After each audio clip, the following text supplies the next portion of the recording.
Sin audio. Ahora sí. Bien, buen día. Vamos de vuelta entonces.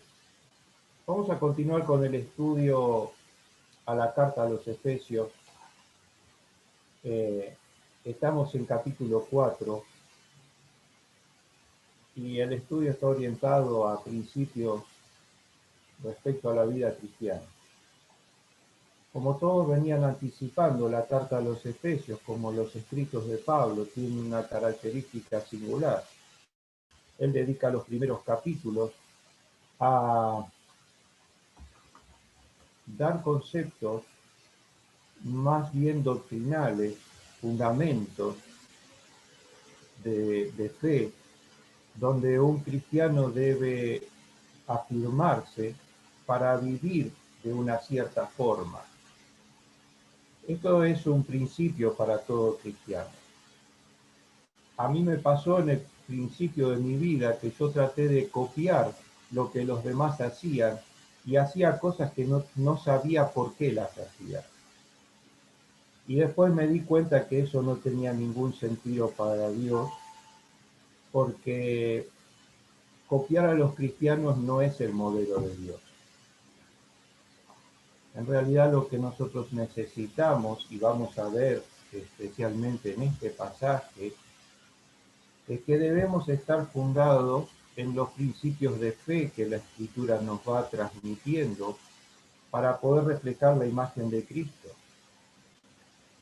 Y no ser simplemente un reflejo de acciones o costumbres de hombres que nos dijeron cómo debíamos hacer algo, sino movernos por un principio bíblico que nos enseña por qué debemos hacer algo, porque ese algo agrada a Dios.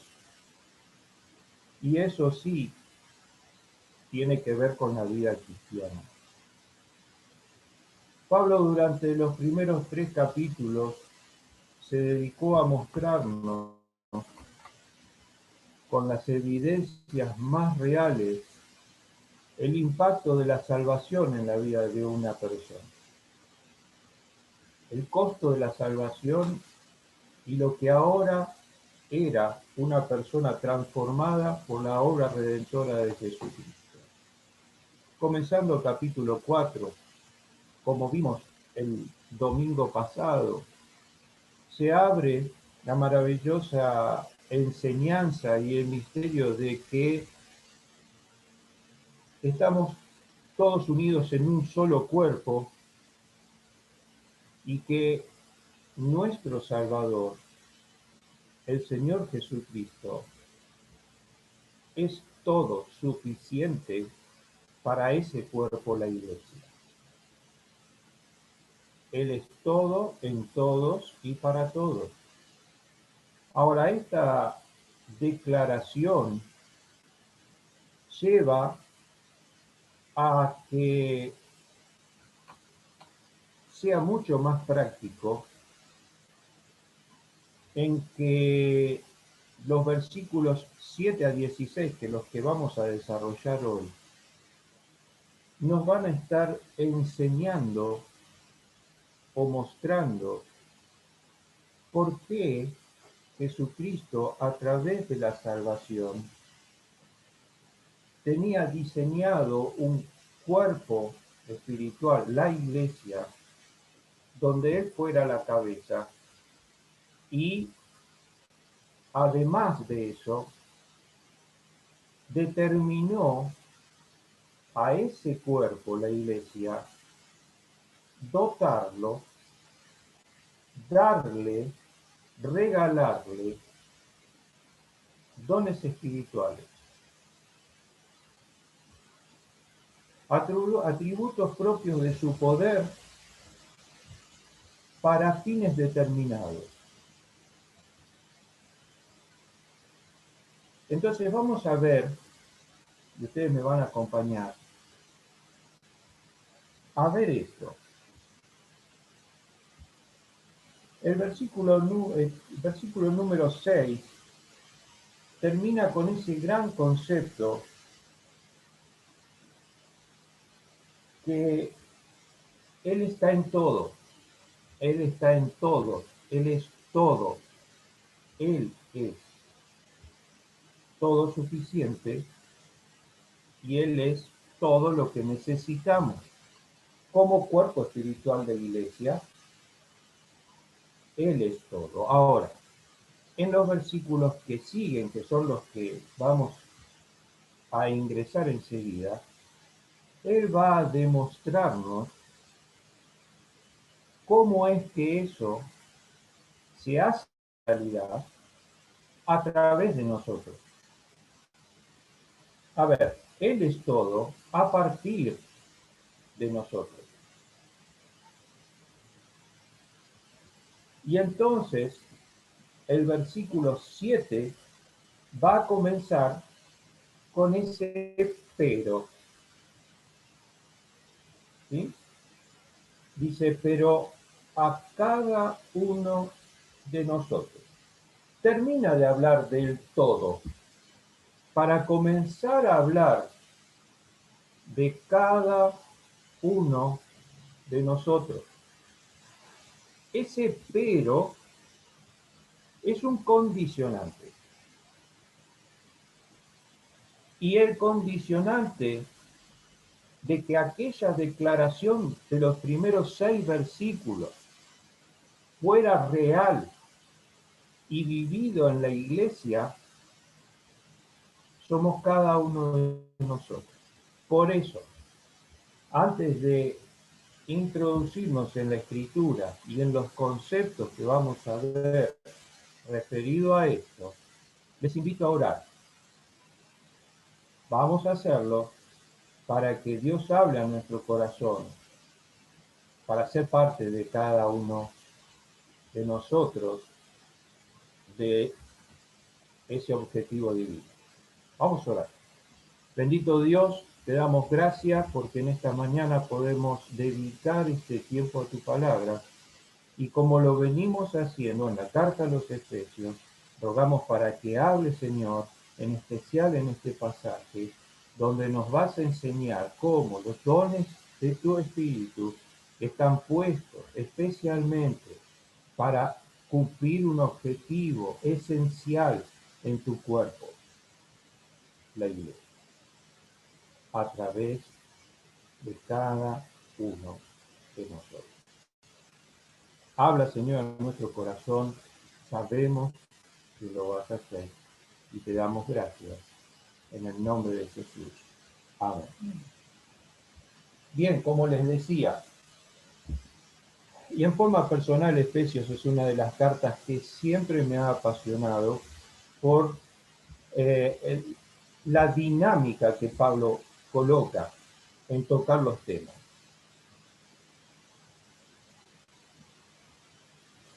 Versículo número 7, el apóstol solamente va a presentar el argumento. Dice así, pero a cada uno de vosotros fue dado la gracia conforme a la medida del don de Cristo. Él presenta el argumento, cosa que va a desarrollar en los versículos siguientes. ¿Cuál es el argumento? A cada uno de nosotros nos fue dada la gracia. En esa palabra, Pablo lo que va a hacer es resumir el acto de salvación. El hecho de haber recibido el Evangelio y haber aceptado el Evangelio es gracia. Él no va a explicar todo lo que ya dijo en capítulo 1, capítulo 2, de todo lo que doctrinalmente nos enseñó. Él dice, a cada uno de nosotros nos fue dado gracia. Y eso es salvación. Resumen esa palabra, todo el concepto. Vamos a ir rápido en estos versículos porque del 12 en adelante vamos a dedicar a la enseñanza. Simplemente que él está haciendo el argumento. A cada uno de nosotros nos fue dada la salvación.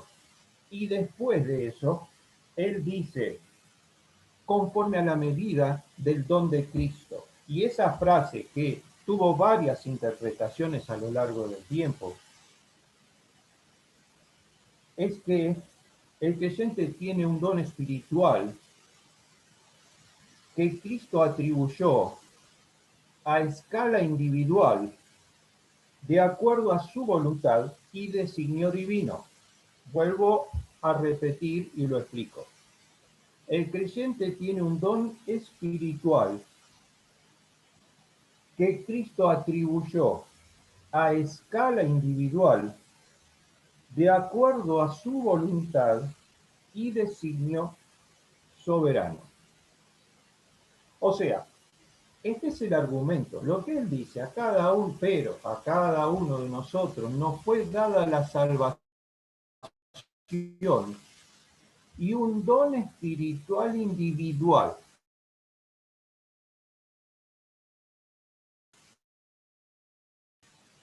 Por iglesia vamos a dar un don, eso no existe. Él dijo a cada uno es a cada uno. O sea, individual, absolutamente individual. Dios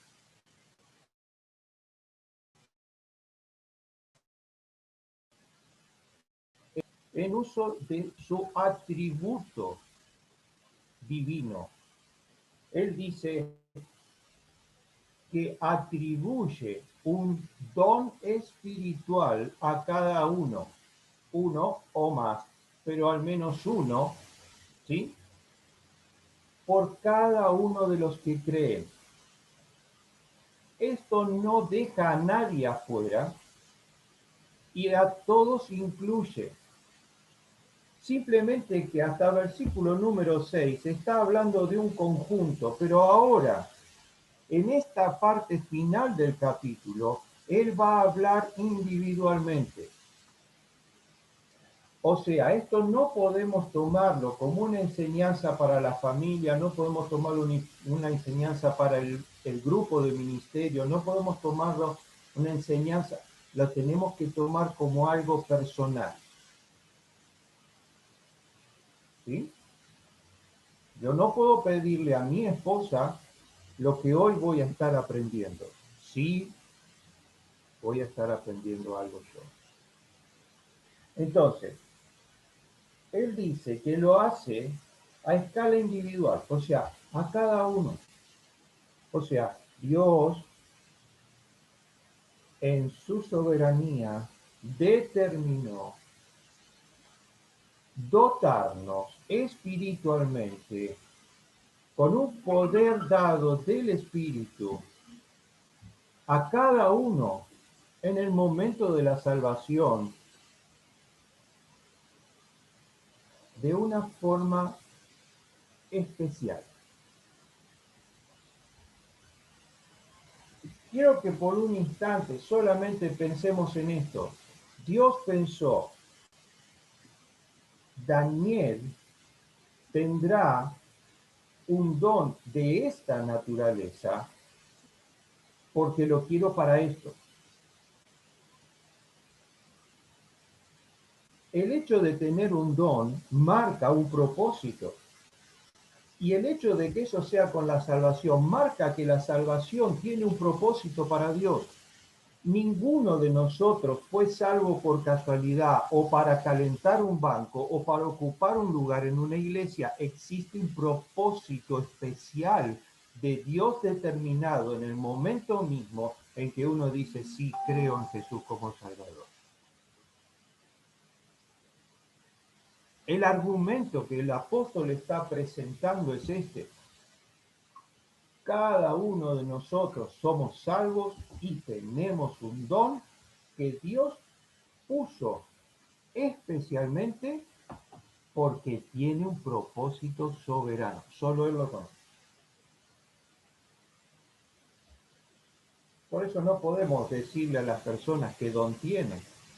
Podemos ayudarle a descubrirlo, ayudarle a desarrollarlo, pero no lo sabemos. Solo Dios es el que da y desarrolla eso en medio de una iglesia. No en medio de una familia, no en medio de un ministerio, en medio de la iglesia. Ese es el argumento que plantea el apóstol, versículo número 7. Ahora, dedica versículo 8, 9 y 10, que vamos a leer ahora, para marcar el antecedente. Dice, por lo cual dice, subiendo a lo alto, llevó cautiva la cautividad y dio dones a los hombres. Y eso que subió, ¿qué es? Sino que también había descendido primero a las partes más bajas de la tierra, y el que descendió es el mismo que también subió por encima de todos los cielos para llenarlo todo. Entonces, ahí encontramos tres versículos. Estos tres versículos es lo que el apóstol va a tomar para marcar el antecedente y decir, Cristo tiene la autoridad suficiente para hacer lo que hace. O sea, él va a defender su argumento en base a algo, un antecedente. El antecedente primero lo hace en versículo 8, trayendo las primeras frases del Salmo 68, 18, que es un salmo que David escribe cuando vence al pueblo jebuseo. Y entonces es un canto de victoria, que el rey cantaba a la vuelta de toda victoria cuando traía los tesoros o despojos y los prisioneros de una guerra. Jesucristo en la cruz y la resurrección es ese rey victorioso sobre Satanás y la muerte. Él hace toma esa figura, ¿sí? Y establece una analogía de eso para dejar allí un ejemplo y decir por qué Cristo tiene autoridad para hacer lo que hace. En versículo 9, él va a decir, va a utilizar tres palabras: subió, descendió y las partes más profundas de la tierra. Vamos a ver cada una de ellas para no tener confusiones. Cuando habla de subió, habla especialmente o específicamente sobre su ascensión. O sea, el momento culmine de su vida entre los cristianos, cuando ya había muerto, resucitado, él asciende para estar en la presencia misma a la diestra del trono, intercediendo ya por los cristianos. Ministerio actual, abogacía. Pues después él habla de que, sino que primero había descendido, por supuesto, y está hablando de su encarnación, del nacimiento, para vivir y poder completar la obra de redención, su muerte y resurrección. Pero también habla de descender a las partes más profundas de la tierra. Allí no designa un lugar físico específico, sino lo que está haciendo es mencionar el lugar del abismo donde hoy yacen, esperan los espíritus encarcelados en tiempo de su juicio. Lugar al que sí descendió en el tiempo en que él estuvo muerto. El tiempo en que él estuvo en la tumba, bajó para anunciar victoria sobre la muerte y sobre Satanás antes de resucitar. Ese versículo simplemente lo que está mostrando es el compendio de la obra de Jesucristo. Versículo 8 es una analogía del canto de victoria de un rey triunfante que va a repartir los tesoros de la victoria entre los suyos. Versículo 9 es la victoria anunciada. Versículo 10, entonces, dice: el que descendió es el mismo que también subió por encima de todos los cielos para llenarlo todo. Y entonces, versículo 10, es el paralelo de Filipenses capítulo 2, versos 9 al 11, que está cerquita y quiero que lo leamos. Dice: por lo cual Dios también le exaltó hasta lo sumo y le dio un nombre que es sobre todo nombre, para que en el nombre de Jesús se doble toda rodilla de los que están en el cielo, en la tierra y debajo de la tierra, y toda lengua confiese que Jesucristo es el Señor, para gloria de Dios Padre. ¿Sí? La tierra, los cielos, la tierra y los que están debajo de la tierra, no un lugar físico. Todos conocen de la victoria lograda por Jesucristo. Por eso Él tiene un nombre que es sobre todo nombre. Ante Él, toda rodilla ha de doblarse.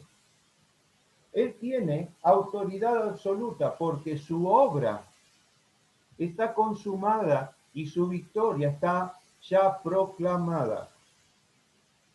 Estos tres versículos lo único que están mostrando es el antecedente. ¿Sí? Entonces tenemos allí el argumento planteado por el apóstol, el antecedente desarrollado por el apóstol. Y en versículo 11, entonces sí tenemos la autoridad demostrada por el apóstol y nos dice así versículo 11. Él mismo constituyó a unos apóstoles, a otros profetas, a otros evangelistas y a otros pastores y maestros. Simplemente, vamos a hacerlo rápido esto, menciona 4 roles más que dones. ¿Sí? Roles más que dones. En la Escritura nosotros encontramos 4 pasajes que nos hacen referencia a dones. Romanos capítulo 12, Primera de Corintios capítulo 12, donde podemos sacar la lista única de dones espirituales. Efesios capítulo 4, Primera de Pedro capítulo 4, donde se mencionan roles. O sea, personas con cierto don que desarrollan una actividad. ¿Sí? Aquí encontramos justamente una de esas nóminas. Se mencionan solamente 4. Apóstol. Los apóstoles eran aquellas personas que habían sido elegidos por el Señor Jesucristo para estar junto con Él y para cumplir un rol especial en un tiempo especial que era la fundación de las iglesias o la fundación de la iglesia. Sobre ellos recaía el hecho de poner las bases doctrinales, las enseñanzas primarias de la fe en Jesucristo. ¿Sí?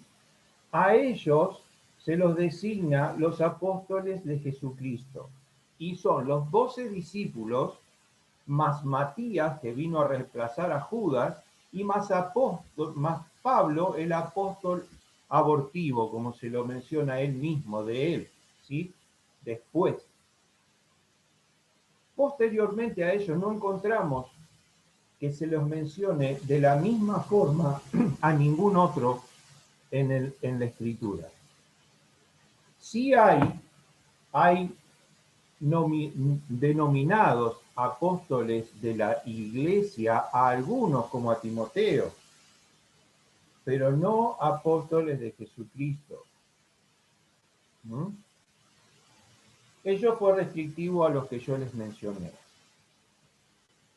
Y las características eran que debían haber visto al Señor resucitado, debían haber tenido un tiempo con Él y tenido la función de establecer la fe de la iglesia. Bueno, después habla sobre los profetas y en este caso el profeta, esa palabra y ese rol, ese rol y ese don en especial, no tiene nada que ver con el Antiguo Testamento de anticipar eventos, sí lo podía hacer, pero fundamentalmente el profeta era alguien que tenía un ministerio dentro de una iglesia, no andaba por allí como los apóstoles de iglesia en iglesia, sí tenía un rol dentro de la iglesia y era enseñar, reiterar, repetir las enseñanzas apostólicas. Él tenía como fundamentalmente la prioridad de enseñar la verdad bíblica de aquel tiempo, me refiero a las enseñanzas apostólicas. ¿Sí? Entonces, ¿por qué? Porque profeta es proclamar la verdad de Dios. Y ellos eran eso, eran proclamadores de la verdad de Dios. En ese tiempo estaba en boca de los apóstoles. Yo mencioné que vamos a encontrar dones espirituales en Romanos 12, y 1 de Corintios 12. Y en 1 de Corintios 14 nosotros encontramos que hay un pasaje que dice que hay ciertos dones que cesarán, que finalizarán, que ya no serán ejercidos, y esa palabra está en un tiempo pasado terminado, que nosotros no tenemos en nuestro, ya tenemos demasiados verbos que no nos acordamos, bueno, ellos tenían algunos más, ¿sí? Para conjugar, era un pasado terminado, o sea que cesaba y no volvía a tener actualidad, o sea, los apóstoles y los profetas cesaron. Y eso fue cuando se completó el canon de las escrituras, la revelación completa de la Biblia. Una vez que eso fue completo, la escritura misma es la verdad de Dios, reemplaza las enseñanzas de los apóstoles porque las contienen, ¿sí? No porque son diferentes, porque las contienen, y también a los profetas porque los profetas repetían lo que los apóstoles enseñaban y también contienen las enseñanzas de los profetas. A ver, hay una serie de dones que terminan en el canon bíblico. Pero no vamos a hablar de dones, simplemente se menciona a esos dos. Después se menciona el evangelista, que los evangelistas sí siguen mencionándose dentro del tiempo de la historia de la iglesia, que son aquellos que proclaman el evangelio, porque el evangelio debe seguir siendo proclamado hasta el día de hoy, hasta el día de que el Señor Jesucristo venga y después también. Pero el evangelio de salvación siempre va a ser proclamado. Por lo tanto, los evangelistas siempre tendrán ese don en actividad. Y después habla sobre pastores y maestros. Y esa conjunción y a veces puede ser colocada o no, pero es pastor, preferentemente maestro. O sea, como que los pastores preferentemente deben ser maestros. Y esto coincide con las enseñanzas que tanto Timoteo como Tito hablan sobre los ancianos o los obispos, que son sinónimos de pastores. O sea, todo líder espiritual de la iglesia debe ser apto para enseñar. Por lo tanto, dice pastor maestro, aquellos que van a enseñar.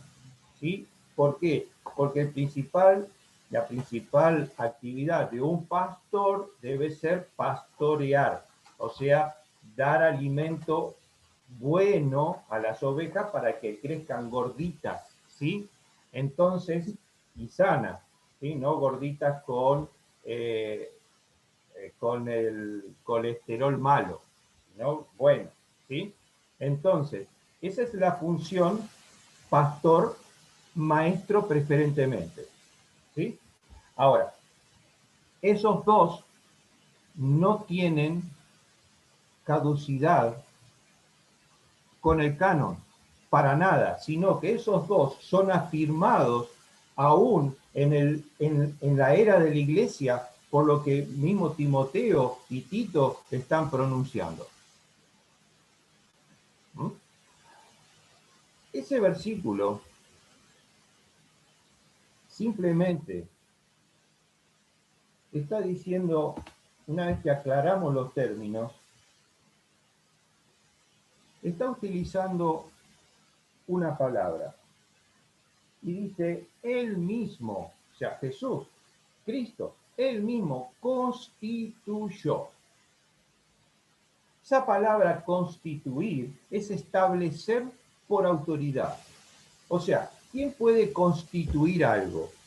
Bueno, alguien que tenga un poco más de autoridad que eso. Algo que esté por encima de eso. Cristo es la cabeza de la iglesia. Él constituye las autoridades de la iglesia de tal forma que mientras no hubiera un canon, existiera algo que pudiera ser confiable. Cuando estuviera el canon, hubiera algo tan confiable como eso que se mantuviera en relación al canon bíblico de tal manera como si estuvieran los apóstoles y los profetas. Ah, ahí tenemos una condicionante para los pastores, maestros y los evangelistas. Los evangelistas merecen respetar el evangelio bíblico, no pisotear el evangelio. Y los pastores maestros merecen respetar la fe bíblica y no inventar alternativas.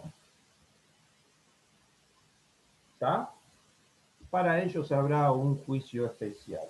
Ahora, para nosotros habrá un juicio especial. Ahora, vamos al tema. Cristo establece con autoridad dones para personas que tendrán un liderazgo espiritual y dones a personas que no tienen un liderazgo espiritual. Pero Él tiene soberanía y autoridad para hacerlo, porque nos salvó, porque venció a Satanás y la muerte, porque Él es Dios.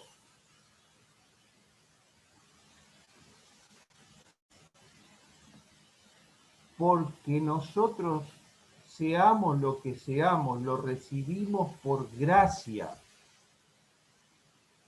Ninguno puede decir que es merecedor de tal don o de tal gracia, porque ni siquiera de la salvación somos merecedores. Por eso, versículo 11, el énfasis es en Cristo, no es en la persona o en las personas.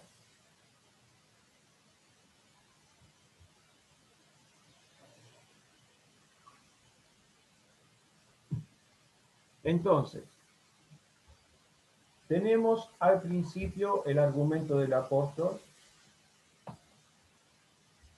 Después tenemos lo que es los antecedentes que presenta el apóstol. Y recién desarrolló la autoridad de Jesucristo. ¿Sí? Una vez que él presenta todo eso, dejando fuera cualquier pensamiento humano que nosotros podamos tener basado en no sé qué cosa, pero envidia o lo que sea, orgullo o lo que sea, de que porque yo tengo este don y no tengo el otro, Pero si tenemos un sentimiento como ese, quiero decirles que lo primero que tenemos que pensar es que es un concepto de rebeldía contra Dios que nos dio un don que Él determinó y que no es el que nosotros queríamos. ¿Ah? Vimos el argumento, vimos los antecedentes, vimos la autoridad. Vamos a ver cuál es la aspiración de Dios respecto a los dones. ¿Por qué Dios, por qué Cristo reparte dones? ¿Por qué Cristo reparte a cada uno dones? ¿Por qué Cristo no solamente repartió dones para los evangelistas y los maestros o los pastores? Si en realidad la iglesia la manejan ellos. ¿Por qué no dijo, bueno, dones solamente eso? Y ellos después que pongan tareas.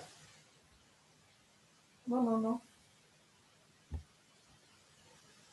Quizás como hombres hubiéramos pensado en eso. Los dones son para el liderazgo de la iglesia.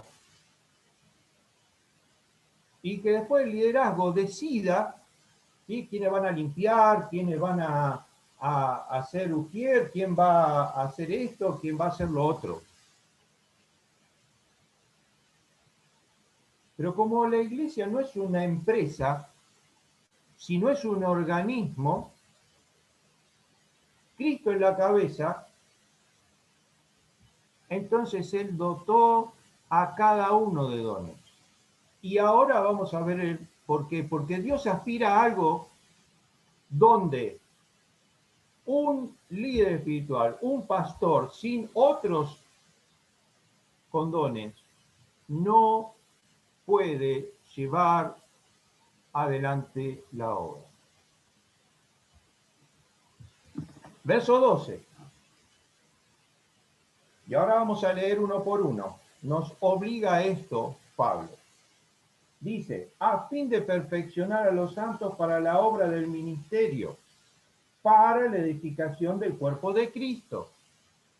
Si tomamos esto gramaticalmente y hay una coma, tenemos que hacer un intervalo ahí, tenemos que analizarlo separadamente. Y entonces vamos a notar algo. ¿Por qué Pablo,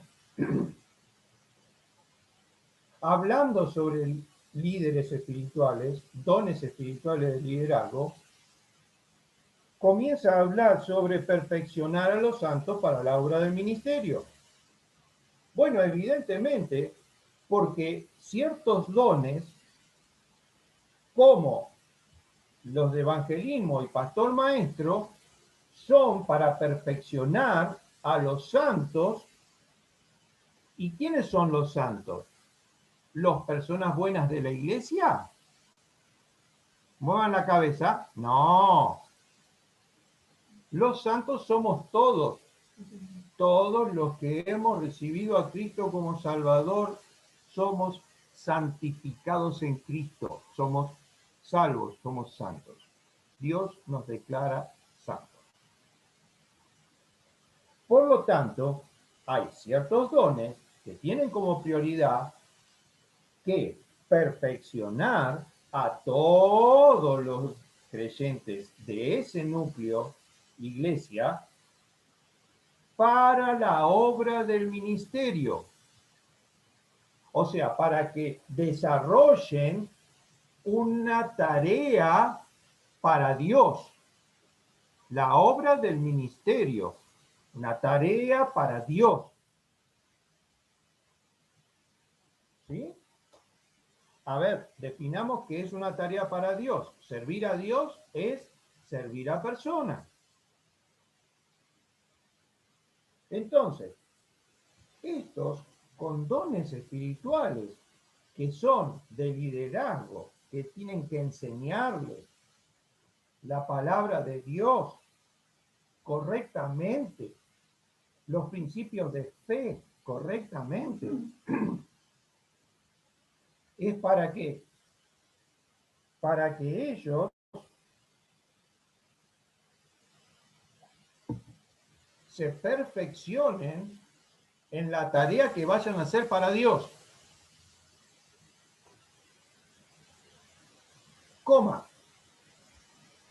Esa palabra perfeccionar es restaurar con la palabra. O sea, no es decirle, mira, vos tenés que hacer esto, vos tenés que hacer esto, vos tenés que hacer lo otro, vos tenés este don, vos tenés el otro. No es un trabajo de adivinación o de prueba. Mira, probá acá este año, probá acá el otro. Fíjate si querés hacer esto, ¿qué te gusta hacer? No es eso. Es orientar con la escritura. Vos restaurás a una persona con la palabra porque es una persona que viene de muerte a vida y esa persona, además de ser restaurada a una vida espiritual que no conocía, también es equipada, es completada con el conocimiento bíblico y va adquiriendo madurez.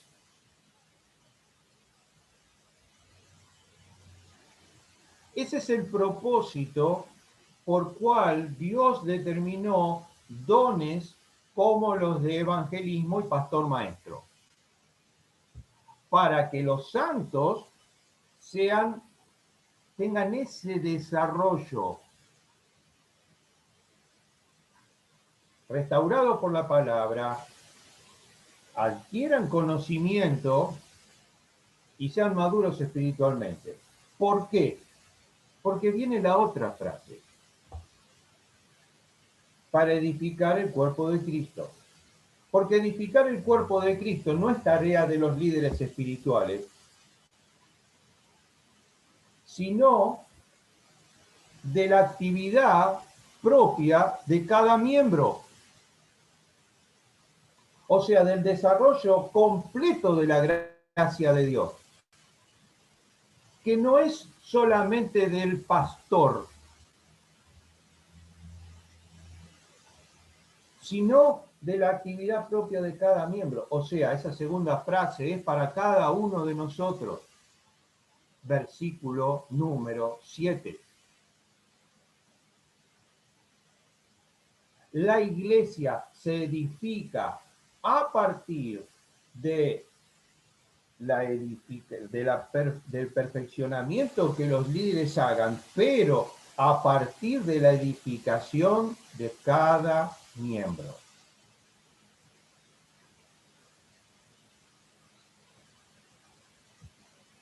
Y eso es desarrollo espiritual de la iglesia. Versículo número 13. Dice, hasta que todos lleguemos a la unidad de la fe y del conocimiento del Hijo de Dios, a un varón perfecto a la medida de la estatura de la plenitud de Cristo. Bien, 3 frases y una conclusión. 3 frases, una conclusión. Hasta que todos lleguemos. El objetivo de Dios es que toda la iglesia llegue.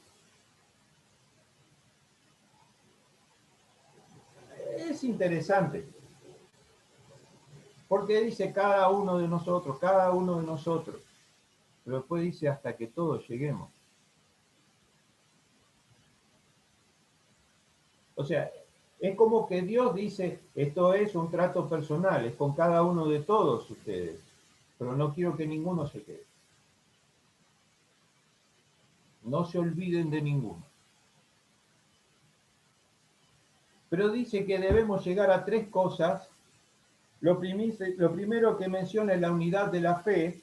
Cuando habla de unidad de la fe, y esa palabra fe es cuerpo de verdad, o sea, lo que creemos. O sea, tiene que haber una unidad en cuanto a lo que creemos, no solo respecto a la salvación, sino también con respecto a todo el cuerpo de doctrina. Porque hay un cuerpo. No puede haber 2 conceptos de fe, o 3 o 4, o 40, porque somos 40 o 60, los que seamos.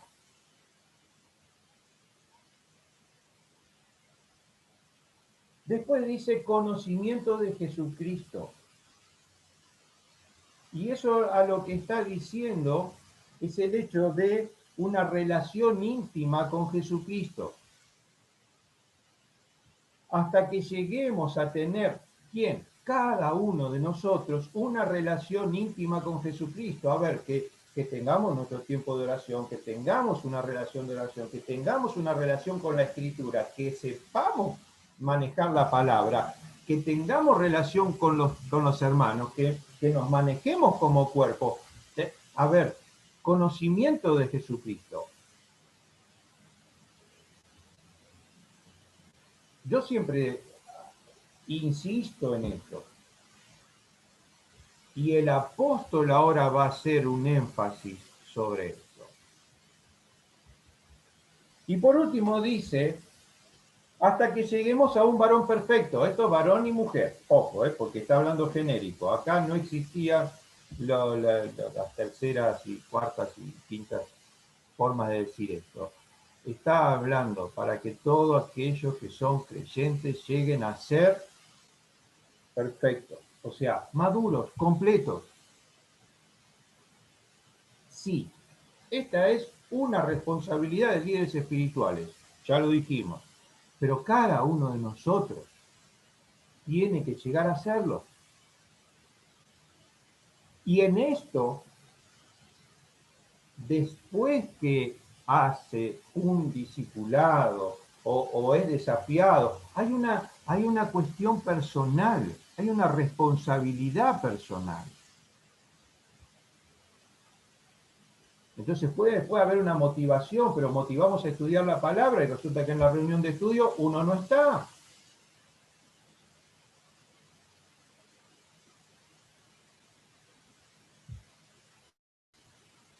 Tampoco se estudia en forma personal.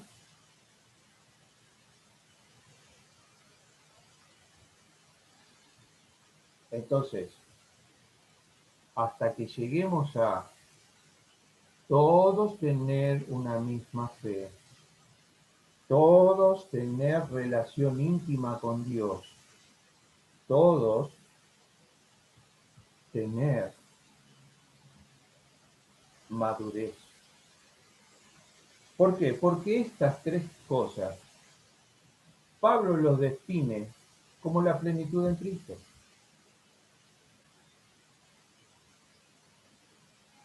De esta manera uno está pleno en Cristo. De esta manera, si todos en la iglesia completáramos ese cuadro, la iglesia estaría plena en Cristo. Entonces, así como cada uno de nosotros se nos llama a mostrar, ser la imagen de Jesucristo, la iglesia lo sería. Una iglesia que muestra a Jesucristo. ¿A través de qué? Del ejercicio de los dones.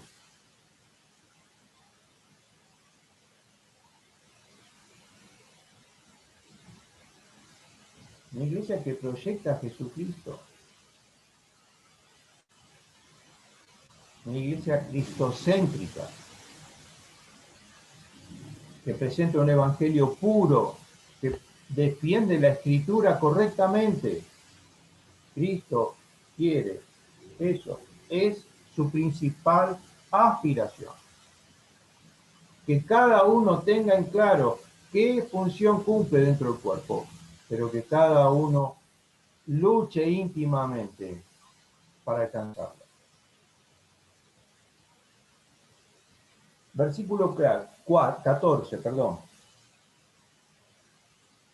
Dice, para que ya no seamos niños fluctuantes llevados por doquiera de todo viento de doctrina por estratagema de hombres que para engañar emplean con astucia las artimañas del error.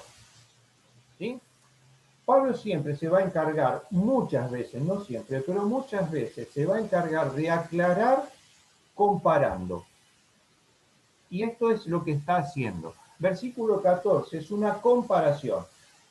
O se es de una forma o vas a terminar de otra. Fíjense cómo lo dice. No seamos niños fluctuantes. utiliza esa frase para marcar inmadurez. Por un lado madurez, por otro lado inmadurez. Un niño fluctuante. Alguien que no tuvo desarrollo, que no creció adecuadamente y que anda para arriba, para abajo, para arriba, para abajo. Inmadurez. Llevados por todo tipo de viento de doctrina. Esta frase que no solamente hace referencia, como lo hace, a las doctrinas que atacaban la iglesia, que atacan la iglesia y que van a atacar la iglesia, que son deformaciones de la verdad bíblica y por, muchas veces por no conocer la verdad bíblica creemos que son correctas. La frase en realidad a lo que apunta es a la fragilidad de entendimiento y dudas. Ahí vamos entendiendo un poquito más. Pablo lo que está diciendo es, a ver, no seamos inmaduros y personas frágiles y dubitativas. En el mundo cristiano, en las iglesias, las personas no saben qué hacer. Los cristianos están desorientados, no saben cómo conducirse, les parece que está bien, no les gusta, se manejan por diferentes sensaciones, apariencias, gustos, lo que le dicen. Ninguno puede determinar por lo que la Biblia dice y lo único que sirve es eso. Entonces las personas cambian de iglesia porque no les gusta, dejan de ir a una porque les parece algo.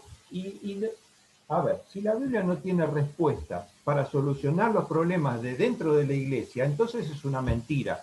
Pero lo que pasa es que a nosotros no nos gusta eso, entonces cambiamos. A ver, el problema es un problema mío de gusto, no es un problema de la Biblia. Pasa el tiempo, nos damos cuenta de eso, tenemos que ir igualmente a hablar y solucionar los problemas, pero ya los problemas están creados. Lo digo por experiencia, ojo. Entonces, cuando tenemos la escritura, y la escritura es todo, dice, no seamos, porque esto daña, no seamos, ya no seamos, cambiemos esto, porque no es beneficioso, no te trae beneficios, no les trae beneficios a nadie. El versículo 14 es todo un llamado de atención. Es todo un llamado de atención. Verso 15. Sino que, siguiendo la verdad en amor, crezcamos en todo, en aquel que es la cabeza, esto es Cristo. Acá hay dos declaraciones que son el fundamento de toda la enseñanza. Presten atención.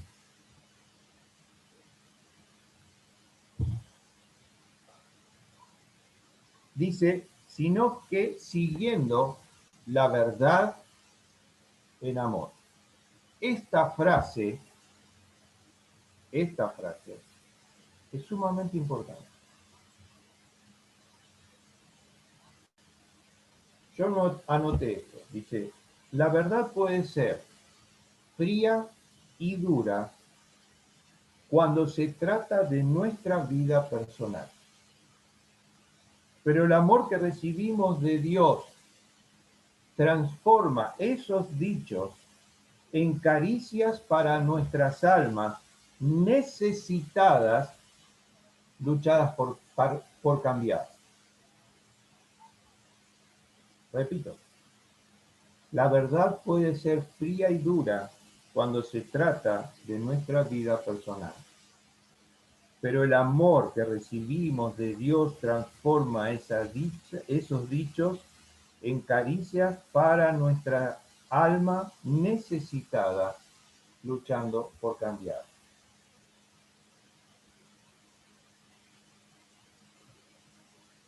Eso es lo que está diciendo Pablo. El ejercicio de los dones no es un acto frío, es un acto acompañado con el amor de Dios.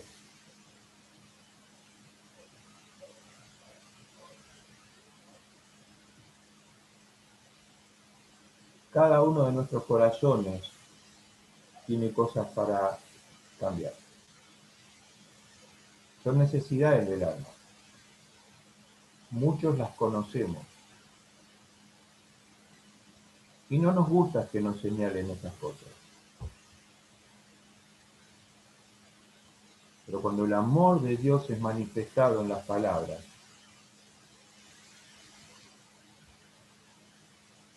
entonces la gracia sobreabunda. Esto es un principio. Entonces, para aquellos que están o vayan a estar en el liderazgo, tienen que entenderlo.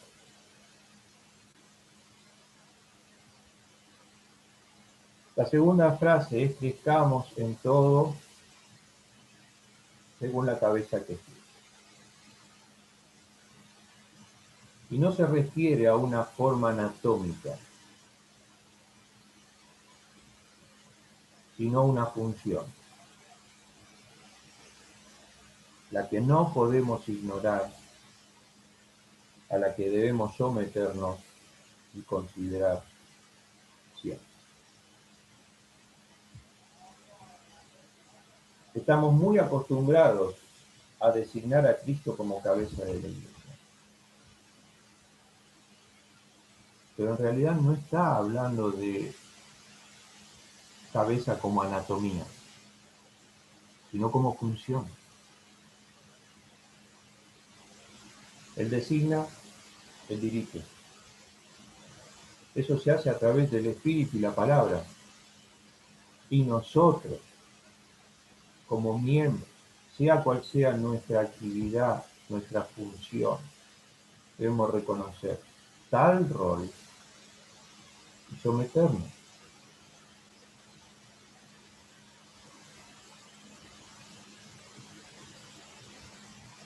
Por último, llegamos al versículo 16.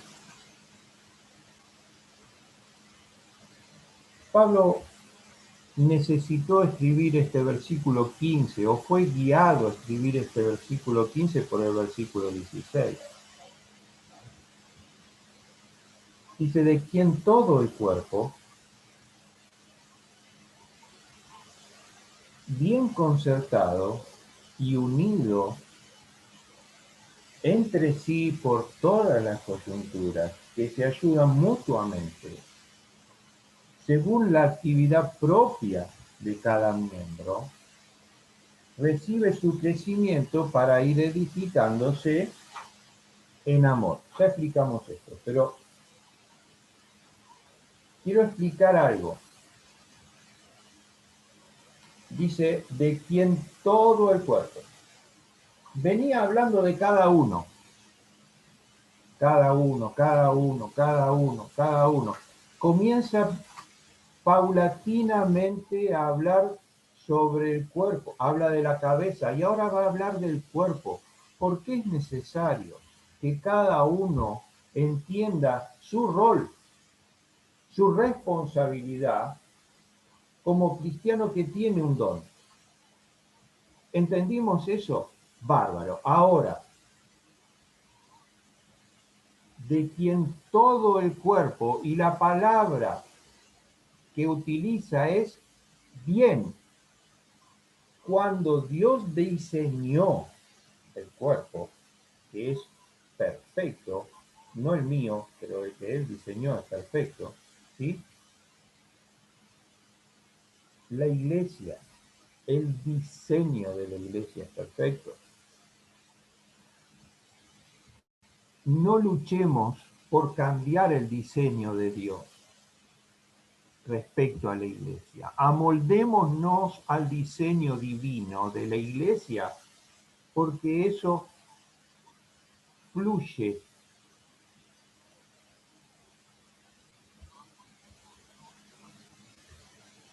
Y entonces él dice que está tan bien concertado y unido. Y esa palabra concertado aparece, atención los exégetas, aparece una sola vez en el Nuevo Testamento y es aquí. Y quiere decir lo siguiente: unir estrechamente. Quiere decir organizar compactamente. O sea, lo que Dios hizo en el cuerpo, lo hizo tan bien que lo concertó. No utiliza esa palabra para ninguna otra figura dentro del Nuevo Testamento, salvo para la iglesia, describiendo la perfección que de la unión y la organización que tiene.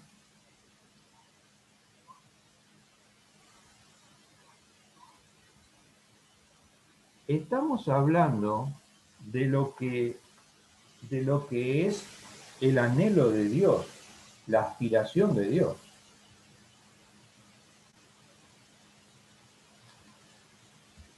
Ahora les voy a pedir un ejercicio y quiero que por favor busquen a alguien que tengan al lado. Venga, mi señor. Pero vamos a necesitar un ejercicio con alguien, así que de a dos por lo menos, dos, ¿sí? Y les voy a pedir un ejercicio para entender una verdad bíblica. Así que salgan a buscar a alguien y hagan lo que yo les voy a mostrar ahora. ¿Sí? Vayan a buscar a alguien que no sea el perro, porque el perro no tiene manos. ¿Sí? Puede ser el hijo, el esposo, el vecino, alguien. Nieto, ahí está. ¿Sí? ¿Estamos? Ahora hagan esto. Ven una mano, agárrense así. ¿Sí? Y ahora, no, agárrate al revés. A ver. No, al revés, al revés. No, así, así. Hagan esto.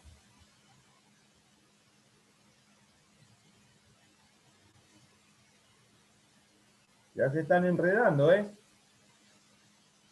Háganlo, no se suelten, no se suelten. Ténganlo. Ténganse agarrados así. Quédense agarrados. Quédense agarrados, por favor. Bien.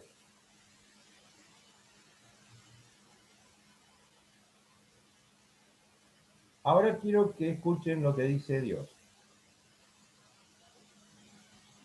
Dice, según la actividad propia de cada miembro, recibe su crecimiento para edificarse en amor.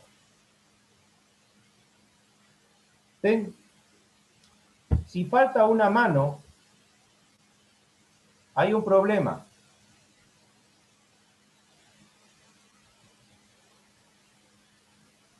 Si se suelta una mano, hay un problema. Esa persona puede ser cercana o no. No tiene nada que ver.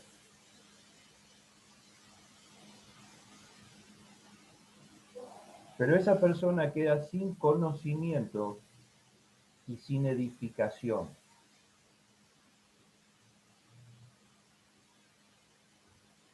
Ya que el cuerpo diseñado por Dios quedó desconcertado.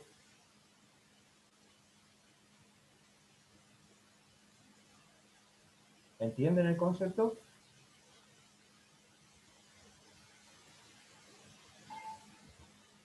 Cada uno de nosotros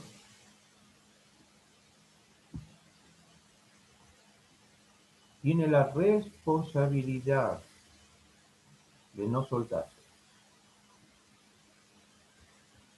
Saben, esta es la red de los dones que Dios repartió. No tiene que ver que uno sea pastor y el otro sea el que tiene el don de servicio o el que tiene el don de misericordia. No importa eso para Dios. Nosotros ponemos escalafones en esa cosa. Pero cuando Dios dice, todo eso está bien concertado, créanme, todo eso está bien concertado, porque de esa forma se edifica la iglesia. Es de esa forma que se edifica la iglesia. Porque esa es la demostración de amor.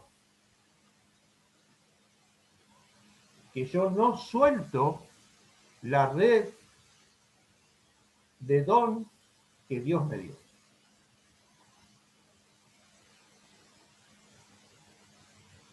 Versículo 16 está terminando el pasaje diciendo eso.